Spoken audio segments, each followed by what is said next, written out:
আসসালামু আলাইকুম। আমি মোহাম্মদ জাহিদুল ইসলাম চৌধুরী বলছি। আইকন কম্পিউটার টেকনোলজির পক্ষ থেকে আন্তরিক অভিনন্দন। আজকে আমি মাইক্রোসফট পাওয়ার পয়েন্টের থিওরিটিক্যাল বিষয় নিয়ে আলোচনা করব। চলুন শুরু করি।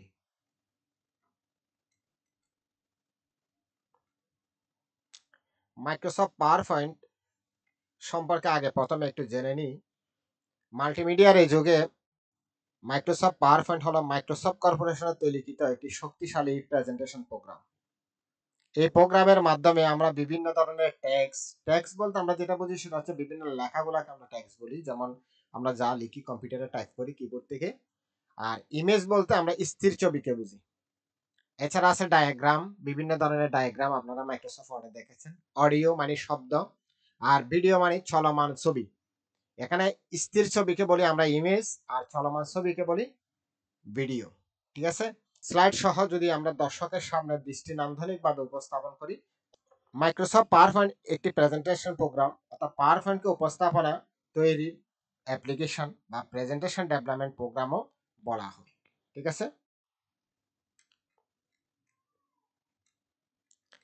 মাইক্রোসফট পাওয়ার পয়েন্টের যে প্রধান যে বৈশিষ্ট্যগুলো আছে সেগুলো হচ্ছে স্লাইড ভিত্তিক স্ট্রাকচার, বা প্রতিটি উপস্থাপনার একাধিক স্লাইড সমন্বয়ে তৈরি করা হয়।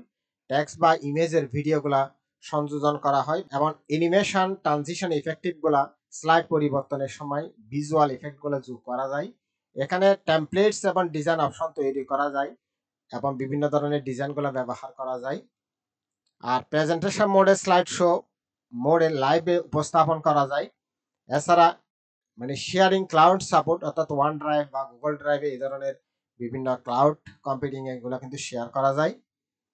আজকে যে বিষয়টা নিয়ে আলোচনা করবো সেটা হচ্ছে মাইক্রোসফট পাওয়ার পয়েন্ট করার জন্য, তৈরি করার জন্য যে যে প্রধান উপাদানগুলো দরকার, তার মধ্যে নাম্বার 1 হচ্ছে স্লাইড। স্লাইড বলতে আমরা মাইক্রোসফট পাওয়ার পয়েন্টের প্রতিটা পৃষ্ঠা হচ্ছে এক একটা স্লাইড। ঠিক আছে। এরপর আছে রিবন। রিবন বলতে টুল, যেমন মাইক্রোসফট ওয়ার্ডে আমরা ইতিমধ্যে দেখেছি, যেমন বিভিন্ন ধরনের টুলগুলা বা বিভিন্ন ধরনের ফিচার্স গুলা মেনু বার, অর্থাৎ বিভিন্ন ধরনের ফিচার্স ব্যবহার করার জন্য আমরা যে মেনু বার গুলা ব্যবহার করি। এছাড়া আছে স্লাইড লেআউট, মানে বিভিন্ন ধরনের স্লাইড বিন্যাস নির্ধারণ করার জন্য। এরপরে আছে স্লাইড মাস্টার, এবং সম্পূর্ণ প্রেজেন্টেশন একক ডিজাইনে কাস্টমাইজ করার জন্য। ঠিক আছে। এরপরে যে জিনিসটা আছে সেটা হচ্ছে স্লাইড ট্রানজিশন। এরপরে আছে স্লাইড অ্যানিমেশন। ঠিক আছে। অর্থাৎ আমরা স্লাইড বলতে আমরা যদি মাইক্রোসফট পাওয়ার পয়েন্টে যাই, এই প্রধান কম্পোনেন্ট গুলো আমরা একটু প্র্যাকটিক্যালি দেখলে জিনিসটা ক্লিয়ার হবে। চলুন দেখি। মাইক্রোসফট পাওয়ার পয়েন্টে প্রেজেন্টেশন তৈরি করতে গেলে 6টি কম্পোনেন্ট আমাদের দরকার হয়। তার মধ্যে অন্যতম হচ্ছে স্লাইড। আমরা এখানে নিউতে ক্লিক করে যদি আমরা ক্লিক করি, তাহলে একটা একটা করে স্লাইড বাড়তে থাকবে। এভাবে কিন্তু আপনার প্রয়োজন অনুযায়ী আপনি স্লাইড তৈরি করবেন। এটা হচ্ছে আমাদের প্রথম কম্পোনেন্ট। তাহলে স্লাইড বলতে মাইক্রোসফট পাওয়ার পয়েন্টের প্রতিটা পৃষ্ঠা হচ্ছে এক একটা স্লাইড, আর সবগুলো স্লাইড মিলে হচ্ছে প্রেজেন্টেশন। ঠিক আছে। এরপর আসে রিবন।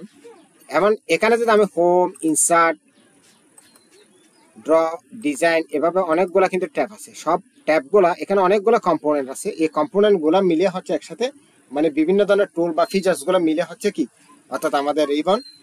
আচ্ছা, এখানে এরপর আছে মানে আমাদের যেটা হচ্ছে সেটা হচ্ছে স্লাইডের লেআউট, অর্থাৎ স্লাইডটা কোন স্টাইলে হবে।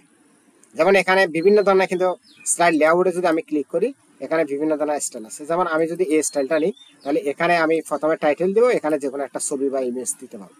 আর আমি যদি এখানে মানে এই অপশনটা নিই, তাহলে এখানে কিন্তু দুইটা, এখানে একটা স্লাইড দেওয়া, ছবি দেওয়া যাবে, পিকচার দেওয়া যাবে, আবার চাইলে এখানে একটা পিকচার দিতে পারি। এখানে উপরে টাইটেল দিলে, আর এটা কিন্তু পিকচার সম্পর্কে এই জায়গায় কোনো কিছু ট্যাক্স লিখতে পারি। ঠিক আছে। আচ্ছা, এরপর হচ্ছে মাস্টার স্লাইড। মাস্টার স্লাইড আমরা এই কারণে করি, আমরা মাস্টার স্লাইডে যখন কোনো কিছু করতে যাই, দেখেন আমি যদি এখানে ভিউতে গেলাম, ভিউতে গিয়ে যদি আমি এখানে স্লাইড মাস্টার, অর্থাৎ স্লাইড মাস্টারে যদি আমি কোনো একটা লগো বা ট্যাক্স আমি যদি অ্যাড করি, এটা কিন্তু প্রত্যেকটা স্লাইডে অটোমেটিক্যালি কিন্তু কি হয়ে যাবে, অর্থাৎ হয়ে যাবে, অটোমেটিক্যালি এটা হয়ে যাবে। তো যাতে করে আমার অনেক সময় এবং শ্রম সাশ্রয় হবে। আচ্ছা, এরপরে যে জিনিসটা অনেক গুরুত্বপূর্ণ সেটা হচ্ছে অর্থাৎ ট্রানজিশন।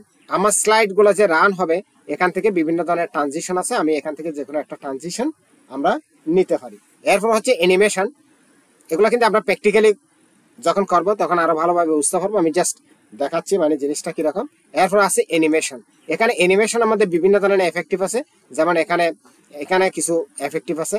এছাড়া মোর এফেক্টিভের মধ্যে এখানে মোর এন্টেন্স এফেক্টিভ, এখানে আমি ক্লিক করলে কিন্তু অনেক ধরনের এফেক্টিভ কিন্তু আমি দেখতে পাবো। ঠিক আছে, তাহলে এখানে আমরা একটা প্রেজেন্টেশন তৈরি করতে গেলে মোট মিনিমাম অর্থাৎ আমাদের 6টি কম্পোনেন্টস দরকার। এক নম্বর হচ্ছে স্লাইড, 2 নম্বর হচ্ছে রিবন, 3 নম্বর হচ্ছে স্লাইড লেআউট, 4 নম্বর হচ্ছে স্লাইড মাস্টার, এরপর হচ্ছে স্লাইড, এরপর হচ্ছে ট্রানজিশন, এরপর হচ্ছে অ্যানিমেশন। ঠিক আছে, আচ্ছা মাইক্রোসফট পাওয়ার পয়েন্টের ব্যবহার প্রেজেন্টেশন তৈরির জন্য, অর্থাৎ মাইক্রোসফট পাওয়ার পয়েন্ট আমাদের প্রত্যাহিক জীবনে বিভিন্ন কাজে লাগে। তার মধ্যে অন্যতম হচ্ছে ব্যবসা বাণিজ্যের ক্ষেত্রে লাগে, যেমন শিক্ষা ক্ষেত্রে, মানে ব্যবসার ক্ষেত্রে বলি আমরা, ব্যবসার ক্ষেত্রে কিন্তু আমরা বিভিন্ন ধরনের প্রেজেন্টেশন গুলা তৈরি করতে পারি, আমাদের কাস্টমারকে সামনে আমরা উপস্থাপন করতে পারি, যারা আমাদের পণ্যটা ওরা কিনতে অনেক বেশি আগ্রহী হয়।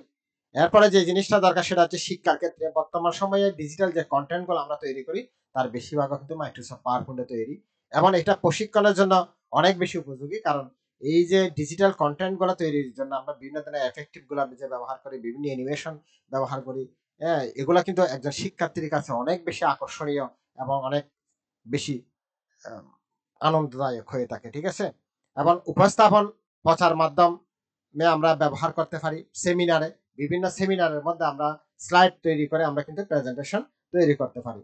এরপরে ওয়ার্কশপে আমরা স্লাইড শো কিন্তু অর্থাৎ আকর্ষণীয় স্লাইড শো তৈরি করতে পারি। এরপরে অ্যানিমেশন এবং ট্রানজিশন, আমরা উপস্থাপনা গতিশীল আনতে অ্যানিমেশন এবং ট্রানজিশন গুলো ব্যবহার করতে পারি। ডিজিটাল মার্কেটিং এ, যেমন ডিজিটাল মার্কেটিং এর ক্ষেত্রে কিন্তু মাইক্রোসফট পাওয়ার পয়েন্টের মানে তুলনা নাই বললে চলে। আর ইনফোগ্রাফিক্স ডায়াগ্রাম, বিভিন্ন ধরনের চার্ট, গ্রাফ, টেবিল, ইনফোগ্রাফিক এবং তৈরি করতে পারি। আমরা ভিডিও এক্সপোর্ট মানে প্রেজেন্টেশন ভিডিও গুলা আমরা অর্থাৎ প্রেজেন্টেশনকে ভিডিও আকারে কিন্তু আমরা সংরক্ষণ করতে পারি। এরপরে আমরা পাওয়ার পয়েন্ট টেমপ্লেটস, আমরা যখন মাইক্রোসফট পাওয়ার পয়েন্ট করবো, পাওয়ার পয়েন্ট করলে কিন্তু আমরা অনেকগুলা কিন্তু টিম দেখতে পাই। এই টিম গুলা কিন্তু বিভিন্ন ডিজাইনের টিম বা টেমপ্লেটস গুলা থাকে। আপনি এখান থেকে যে কোনো একটা টিম বা টেমপ্লেটস সিলেক্ট করে এটাকে কিন্তু নিজের মতো করে কাস্টমাইজেশন করে নিতে পারবেন। ঠিক আছে, প্রেজেন্টেশন কি?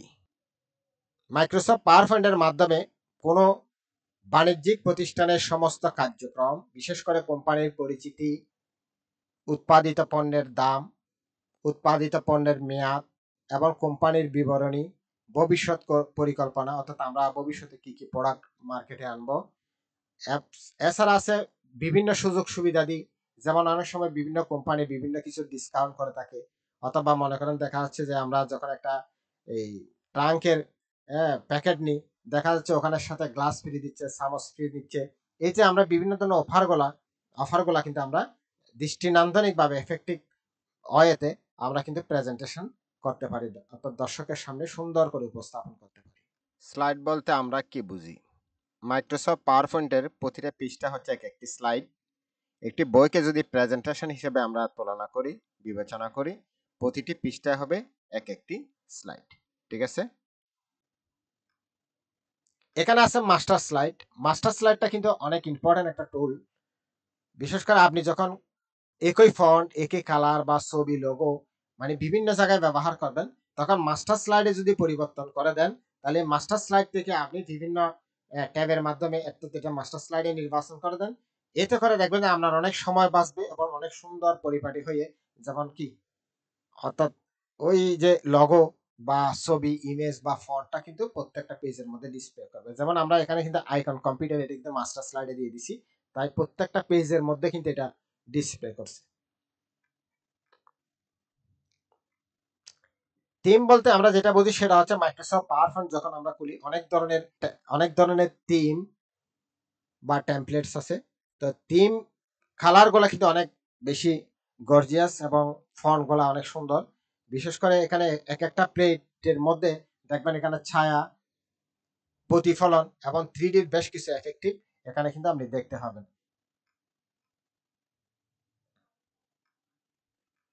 অ্যানিমেশন জিনিসটা আসলে কি? অ্যানিমেশন হচ্ছে কম্পিউটারের মাধ্যমে বিভিন্ন টেক্সট বলতে আমরা বিভিন্ন ধরনের যে লেখাগুলো লিখি এগুলো এক একটা টেক্সট। এরপরে ইমেজ বলতে আমরা স্থির ছবিগুলোকে বুঝি। এরপরে ড্রয়িং আমরা যেটা কম্পিউটারের মধ্যে অর্থাৎ পেন্সিল দিয়ে বা বিভিন্ন ধরনের পেন দিয়ে যে ড্রয়িং গুলা নিজের হাতে করি সেগুলো হচ্ছে ড্রয়িং। এবং পেন্টিং বিভিন্ন ধরনের যে কালার রং করি এবং কোনো স্থির বস্তুকে যখন আমরা বিভিন্ন ডাইমেনশনালে এটা গতিশীল করি বা গতিশীল বা সচল করার যে কৌশল সেটা হচ্ছে মূলত অ্যানিমেশন। অ্যানিমেশনের মাধ্যমে আমরা ভার্চুয়াল জগতে, ভার্চুয়াল রিয়েলিটি জগতে আমরা কিন্তু বিচরণ করতে পারি। ঠিক আছে, আমরা এখানে দুই ধরনের অ্যানিমেশন দেখতে পাই, একটা হচ্ছে 2 ডাইমেনশনাল, একটা হচ্ছে 3 ডাইমেনশনাল। 2 ডাইমেনশনাল বলতে আমরা যেটা বুঝি সেটা হচ্ছে দ্বিমাত্রিক অ্যানিমেশন। যাতে দ্বিমাত্রিক বলতে অর্থাৎ দুইটা মাত্রা আছে যার, ঠিক আছে, যার দৈর্ঘ্য এবং প্রস্থ দুইটা মাত্রা আছে। আর 3 ডাইমেনশনাল বলতে অর্থাৎ ত্রিমাত্রিক, অর্থাৎ যার তিনটা মাত্রা আছে, অর্থাৎ দৈর্ঘ্য, প্রস্থ এবং উচ্চতা। ঠিক আছে, আচ্ছা, মাল্টিমিডিয়া প্রেজেন্টেশন কি? মাল্টিমিডিয়া, মাল্টি শব্দের অর্থ হচ্ছে বহু, আর মিডিয়া মানে কিন্তু মাধ্যম। এখানে মাল্টিমিডিয়া বলতে যেটা বোঝানো হয় সেটা হচ্ছে একের অধিক মিডিয়া। এখানে প্রেজেন্টেশন যদি টেক্সটের মাধ্যমে বিভিন্ন ধরনের চার্ট, ইমেজ, হ্যাঁ, এখানে ইমেজ বলতে আমরা স্থির ছবি বা ভিডিও, চলমান ছবি, অডিও, শব্দ, অ্যানিমেশনের মাধ্যমে তুলে ধরা হয়, তাকে আমরা মাল্টিমিডিয়া প্রেজেন্টেশন বলে থাকি। ঠিক আছে, মাইক্রোসফট পাওয়ার পয়েন্টের প্রেজেন্টেশন প্রোগ্রাম হিসাবে মাইক্রোসফট পাওয়ার পয়েন্টের ব্যবহারের সুবিধা, মাল্টিমিডিয়া প্রেজেন্টেশনের মাধ্যমে টেক্সট বা ইমেজের মাধ্যমে আমরা বিভিন্ন ধরনের লেকচার শিটগুলো তৈরি করতে পারি। বিভিন্ন স্কুল, কলেজ বা ইউনিভার্সিটিতে বা বিভিন্ন বক্তার বক্তব্য, সেমিনারের মাধ্যমে আমরা খুব সুন্দরভাবে উপস্থাপন করতে পারি। ঠিক আছে, এর ফলে বিভিন্ন কোম্পানির বিজ্ঞাপন তৈরির কাজে এটা কিন্তু ব্যবহার করা যায়। এছাড়া কোনো প্রতিষ্ঠানের কার্যক্রম দর্শকের সামনে সুন্দর করে আমরা কি করতে পারি, প্রদর্শন করতে পারি। এটা ছাড়া কোনো পণ্য যখন আমরা বিক্রয় করব, বিক্রয়ের পূর্বে ক্রেতাকে আকর্ষণ করার জন্য আমরা চিত্র সহকারে তথ্যগুলা কিন্তু পরিবেশন করতে পারি। এছাড়া তথ্য বা উপাত্তকে চিত্র বা চার্ট আকারে উপস্থাপন করলে অনেক বেশি কিন্তু আকর্ষণীয় হয়। এরপরে আমরা স্লাইডের মুভি বা সাউন্ড সংযোজন করলে প্রেজেন্টেশন আরো প্রাণবন্ত হয়ে উঠে।